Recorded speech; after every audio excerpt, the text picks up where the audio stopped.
All right, we're live. Welcome everyone for joining today to a new live session here at The Latest, where I'm on a mission to help a million marketers make the best out of their digital marketing career by bringing you experts to share tips, tricks, hacks, and I think more importantly and most interestingly as well, it's just their stories. It's pretty cool to hear like how people came up and are doing what they're doing.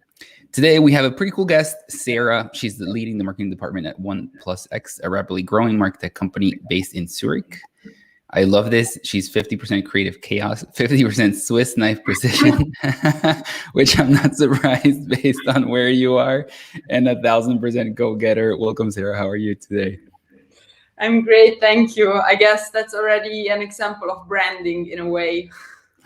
Yes, and I think we're going to be talking about a pretty cool topic today, which is branding and rebranding. And we were talking about it earlier today, how you hear this buzzword on LinkedIn and everywhere all the time of like demand gen. Like you have to, it's about branding. It's about branding. And like, yes, but like, what does that even mean? Why is it important? And like, how do you even sell it to like executives? Like we were talking about earlier when you talk about branding, it's so generic sometimes and so abstract that it's really hard to bring it down to specifics. So I think hopefully we'll have a good discussion on this. And why don't we go ahead and start? And the first thing I want to say is, why is branding important today in the B2B world, especially when it comes to online? Okay, well, I guess it's not really important in B2B, it's important in general. So I think one problem is that people often mistake kind of branding with graphic design, and it's really not the same thing. So the visual identity is only one part of the branding. And so the branding is really the identity of the company. So the question is, why is having an identity important? Because the landscape is very competitive in B2B, of course. I mean, I don't know if you know this Lumascape map. It's kind of a map that goes out every year, and you can see all the MarTech and software as a service businesses, and there are so many for each category, And so, I mean, yes, you can compete on features. Certainly there are products that are better than others, but only to a certain point, because even if you compete on features, it's always, 1,000 companies that do the same thing. So you need to bring something more to the table, and this something more is your brand, is your identity, and you can manifest that and show it in a lot of ways. It's in your message, in the way your CEO speaks when he goes to a conference, the way your employees talk about working at your company. So all these thousands of touch points that you have with the outside and inside of the company, this is your brand. And so for me, I mean, there are a lot of different definitions. Somebody says it's reputation. Somebody says it's what people say when you're not in the room. For me, it's really the DNA of the company. And you talk about this 1,000 points. And I think that's one of the hardest things about branding is that how do you make it tangible? Because it's not necessarily data driven. And I think like when people talk about online and when we talk about B2B, the first thing they think about is, okay, what's the data? Like, how am I going to measure this? How do I know if I have good branding, or like if you're pushing a branding initiative like that, it's actually working? How do you make this complex world of branding and these thousands of touch points into a more tangible and data driven, or in this data-driven world, I guess? Well, I think first you need to accept the fact that it's not like an ad or a campaign that you will be able in real time to see, okay, the click-through rate is this, the video view is that, the likes are that. So it doesn't work like that. And it's definitely a long-term strategy. So this is also why it's very, very, I think the line between demand generation and brand is really, really thin, because it's almost the same thing. So first of all, it's a long-term strategy. You cannot expect to, see results now, but there are a lot of ways to measure that. So maybe something a bit more top level is like obviously seeing, more mentions, for example, on social media, or more inbound opportunity, for example, to speak at conferences. I know a lot of people who are doing, for example, personal branding on LinkedIn, they are really and have been doing it for years. I mean, their following grows, their even, for example, speaking opportunity grow. Then also the traffic to your website grows, but long term, the goal is obviously revenue, and you will see it. Just that you need some time to see the effects in a way. Yeah, and I think you make a really good point, and I love this of it's not like a campaign, and I think that's what people expect these days of everything's so immediate, right? Like, oh, I just turn on Google or like a Facebook ad, and I can see like the CTR and results and like leads and this and that. And with branding, it's more like how is your whole funnel like over time growing? Like it's more about the fundamentals, I think, as you mentioned, more than like, oh, we launched a specific campaign, and now you can say like the CTR is like XYZ, how do you sell this to executives? And I think this is a good topic because one of the biggest things I've encountered when it comes to branding or launching branding campaigns is you come back to the same thing, right? Like, okay, this looks great. Your new branding campaigns looks great. It sounds great, but why? Like, why should we do it? Because it comes down to revenue, and people at the end of the day either want to save money or they want to make money, and that's what executives look for. So how do you sell this, and how do you repackage a branding campaign to executives? Well, I mean, first of all, you really need to assess if you need to rebrand, because not everybody needs to rebrand. Maybe, I mean, I think there are some signs that it's time to rebrand. And for me, it's, for example, when you enter a new market, for example, so you want to appeal to a new audience, or maybe you I don't know, you change completely your portfolio, or even in part, or maybe you internationalize, and so you need to appeal to newer cultures, or maybe a different employee category or something like this. And so, for example, in our case at 1+X, we had several elements of this sort. So we had internationalization, we expanded our product portfolio, so we appealed also to a new group that was advertisers. And so, I mean, when there are so many facts already, it's easier to sell it, and it's, I would say, pretty clear. But if it's less clear, I think you should never go to executives empty-handed. I mean, you need to do first competitive research and really see how you stack up against the competition. And also, I think the most important thing is obviously your customers. So interview them and, collect facts based on perceptions, on things that they like, on things that they don't like, if they actually understand your messaging. And so with all those facts on hand, you can definitely make a case with your executive team. And I think that you bring up a good point of rebranding. And I saw in a bunch of the messages and posts of do you really need to rebrand or just a brand refresh? What is the difference? And when do you know which to do? When to do what, right? Because what you're saying is basically like, okay, you do the research and you can either go two ways. You do a whole rebranding, and I would imagine that's like design, that's positioning, that's messaging, or you do more of a iterative thing. And I saw someone else mentioning thing of like, you do it every month, every quarter, where you're changing positioning, you're changing messaging. When do you know that it's time for a whole overhaul versus like, you know what, let's just start testing smaller things to see if that resonates with the audience, with this, with that? Well, I think, okay, a refresh is really just graphic work. So it's really just maybe, changing some shapes or some things. It's definitely a marketing project. So you don't really need to involve like the leadership team there, I think. A rebranding is really pausing a moment and doing some deeper investigation and facing also some things that don't work. And I believe that the thing with the iteration that you just said is something that you need to do anyway. So I think if you have to rebrand, you need some time, and it's really like a focus for a moment. For us, it took 9 months, for maybe a bigger company with more complicated process and approvals, it will take even more. In a company that was a bit bigger, where I worked before, it took 3 years, So, but then once kind of the bigger work is done, because if you change your messaging every month, every quarter, then you're also going to confuse your audience, because they don't really know who they're talking to, you know. So I would say you do a bigger project, but then you need to set clear times to revise and to see if this message and this positioning is still relevant, and if it's still kind of relevant internally and it's also relevant to the market, and then you adjust progressively. And I would say, like, let's dig deeper into the process. A couple of things there. So how do you know that though?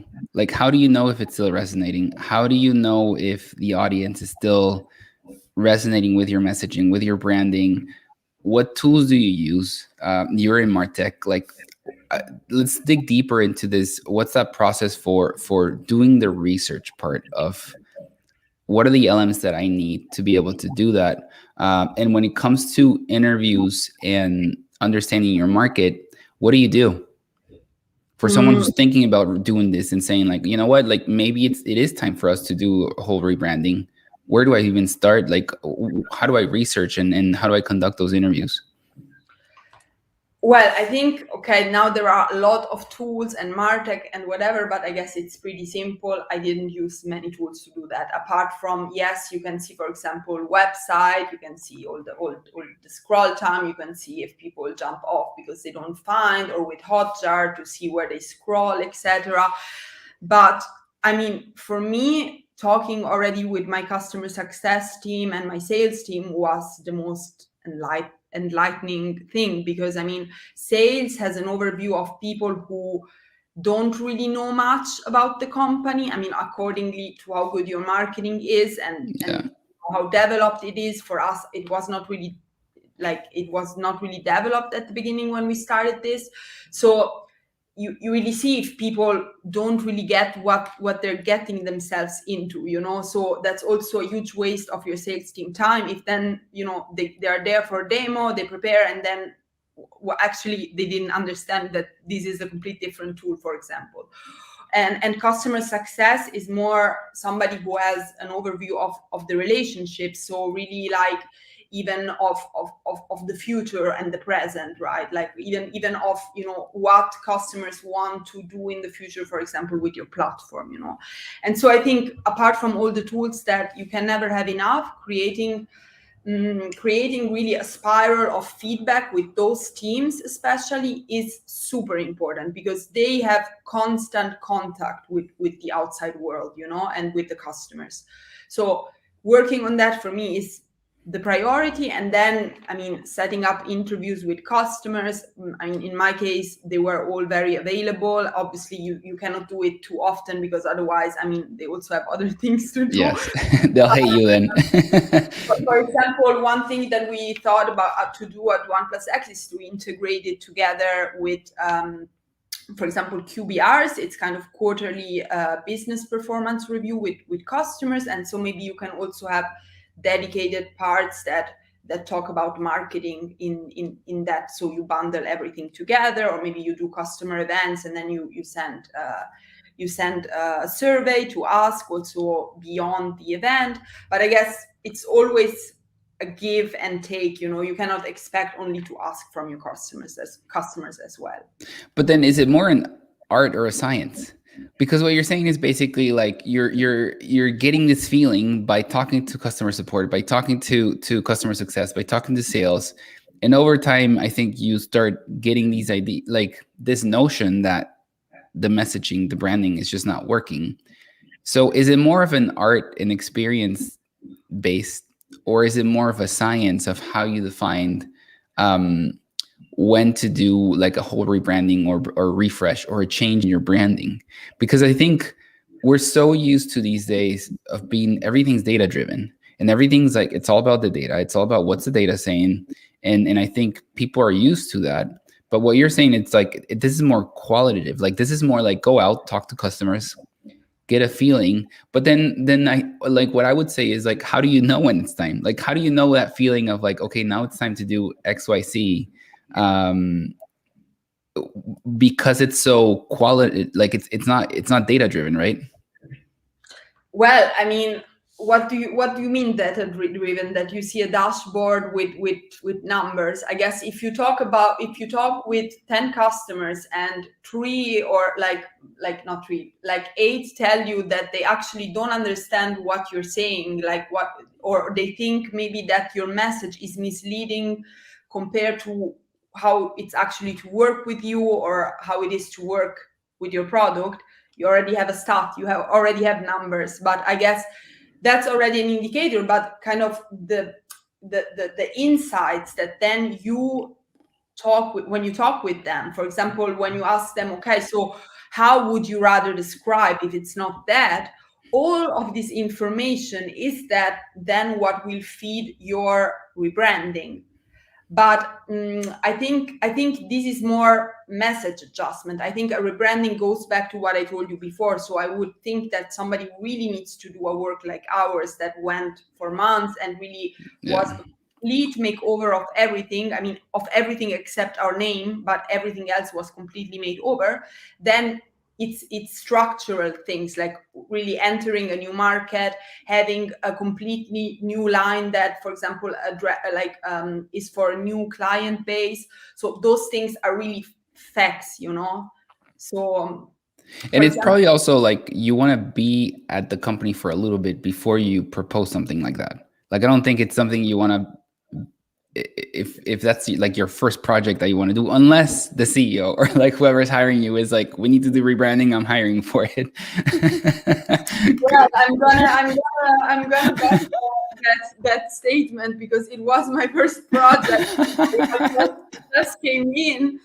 I think yeah, I was very lucky with my boss, who is the CEO. We are not really a super big company, but I think he was very supportive, and he also saw the need to do that. And I believe they already were thinking about it before, just that I accelerated everything. But I brought basically the same arguments that I told you before, and so it was definitely smooth.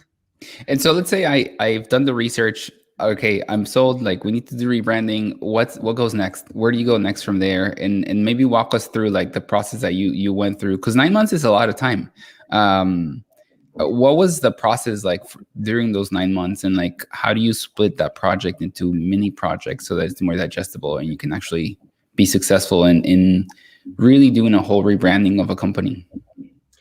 Yes, I mean, that's, I think, the most important thing, to really split it into a timeline, and mini project A, mini project B, and otherwise you're just there with this super big project and you get stuck basically.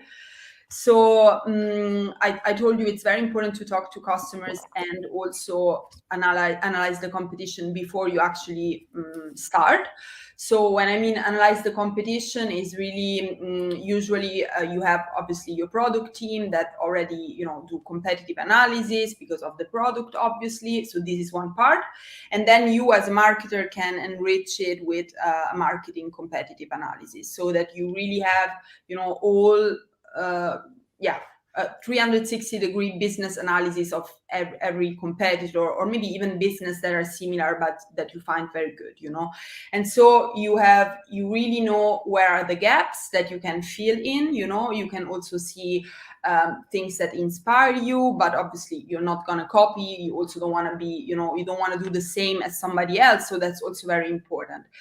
And so when you have all of those things, you can start leadership workshops. So in our case, several workshops with the C-level. So we had somebody from product, we had somebody from sales, we had somebody from engineering, we had somebody from HR, marketing, customer success. So really all the teams of the company should be represented, so that they can bring the perspective. And in those workshops, you want to discuss basically business strategy. So what makes us special? What is not really so good? So what is something that we shouldn't really kind of bring out in our messaging because it's going to backfire, So all of those things. And also association. So I don't know, if the company was a person, what do you think it would be, they would be like, or so. And it's very important to document all of those things. So really to record them, so that then you can cluster, the terminology, because that's what we did. And so all these clusters of terms that were very recurring actually were the foundation to build our positioning, our branding facets, so to say. And so in our case, there were a lot of associations around performance, around being sociable and open, and about being energetic. And so those things that sound very abstract and blah blah terms, in the end were facts. Buzzy words. They were facts, and so Yeah. also you neutralize one of the main blockers who have just having an opinion on those things, because you had basically all the thoughts based on facts of the entire team. And so this enabled you to move even further and then put that into visual identity. So only now comes kind of the graphic part. And so from that, we developed the logo, the colors, all of those nice things, and also the messaging. So how are we gonna, what is gonna be the slogan? What are our company values? What is the mission, the vision, the USPs, like all of those things. And then when you're done with all of that, in our case, we also had to launch the website, so also all the kind of web development part, etc. And yes, and did you hire someone externally to do the branding, or did you guys do it internally with your design team? Well, at that time I was the only marketer. Now we are two, soon even more. And yeah, so definitely I couldn't do it all by myself. So we had a creative agency who helped us. We had an SEO consultant. We had also a copywriter. But we really worked as a bigger team, So also I was leading the entire project, but I did a bit of everything. I sketched, I wrote copy. So yeah.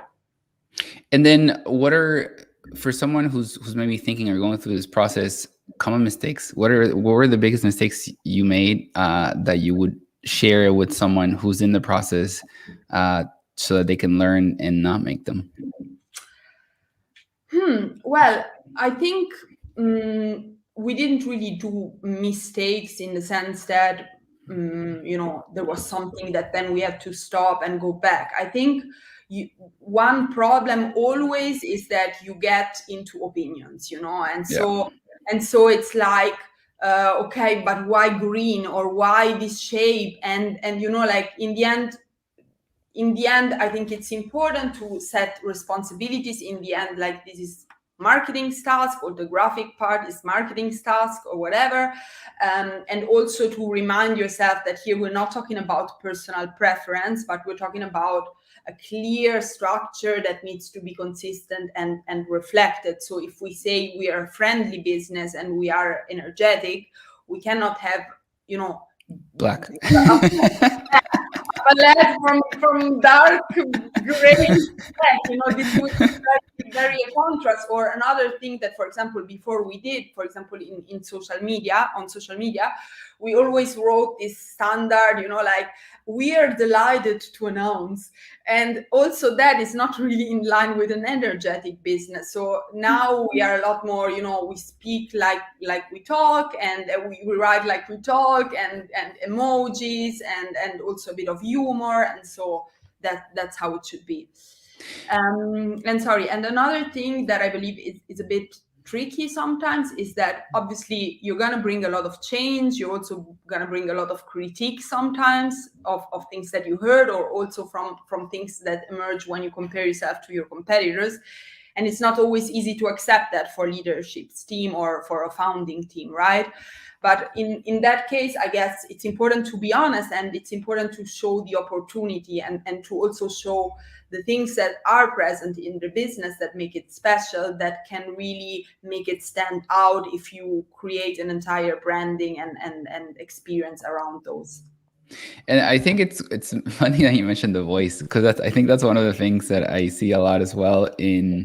You look at social media and they post one way, and then you get an email from a sales rep and it's a totally different way. And then you see like a blog post is a totally different way. How do you try to unify that voice so that it's aligned with like the personality that you're trying to develop, and also but also like keep everyone's independence, right? Or everyone's voice. Because at the end of the day, like we all talk differently, we're all different, and that's great.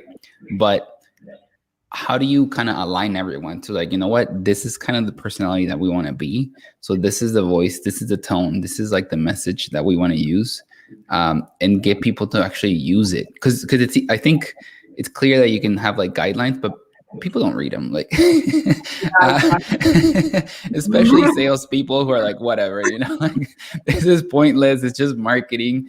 How do you get buy-in so that they start using everything that you're doing within the marketing space and like as a marketing team, and kind of unify that voice? Yeah, that's very relevant topic. So I guess you're right. I mean, guidelines, yes, you can have them in case there are a couple of things you're interested, but it doesn't go a long way. I think, I mean, in a company like ours, where we're not the biggest company, you can literally work hand in hand. And for example, I don't know, when we are sending somebody from the sales team or our CEO to a speaking slot, we always do a rehearsal with them.